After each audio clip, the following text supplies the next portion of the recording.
रामेश्वर गटकाळ यांची गटकाळ करिअर अकादमी स्पर्धा परीक्षा मार्गदर्शन केंद्र, सातोना रोड, सेलू. नवीन पोलीस भरती 18 मे 2026 पासून सुरू. सेलू तालुक्यातील कुंडी येथील एका 40 वर्षीय शेतकऱ्याने सततची नापिकी आणि वाल्मिकी अर्बन बँक शाखा सेलूचे 2 लाख रुपये कसे फेडावे या योजनेत शेतगट नंबर 9 मधील लिंबाच्या झाडाच्या फांदीस नायलनच्या दोरीच्या साहाय्याने गळफास घेऊन आत्महत्या केल्याची घटना रविवार 17 मे रोजी सकाळी 11 वाजता उघडकीस आली आहे. याबाबत पोलिसांनी दिलेली माहिती याप्रमाणे.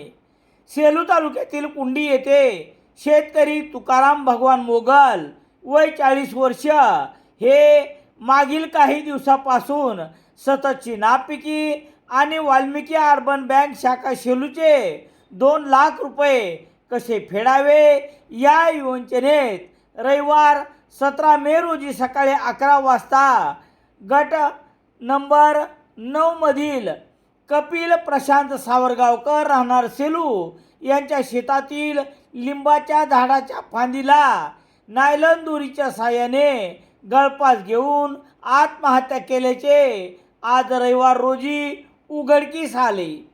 घटनेची माहिती पोलिसांना कळताच पोलीस हवालदार मारुती जाधव, पोलीस हवालदार सुरेश कदम, कुंडीचे पोलीस पाटील प्रदीप मोगल यांनी घटनास्थळी भेट देऊन प्रेत शवविच्छेदनासाठी सेलू उपजिल्हा रुग्णालयात आणण्यात आले.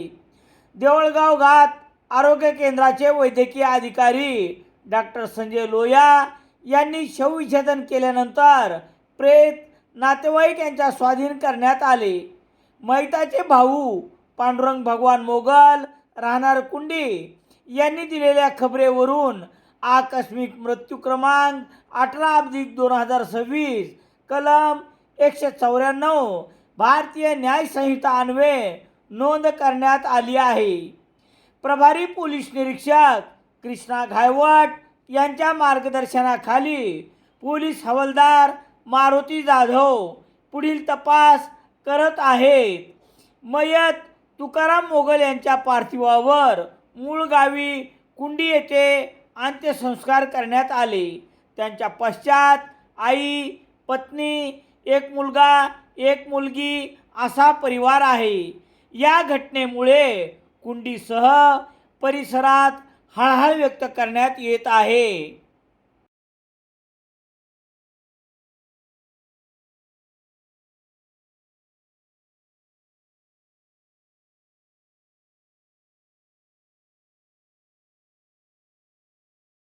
सेलू शहरात सर्व प्रकारचे दैनिके घरपोच मिळण्यासाठी संपर्क Balaji newspaper agency, bus stand, Selu.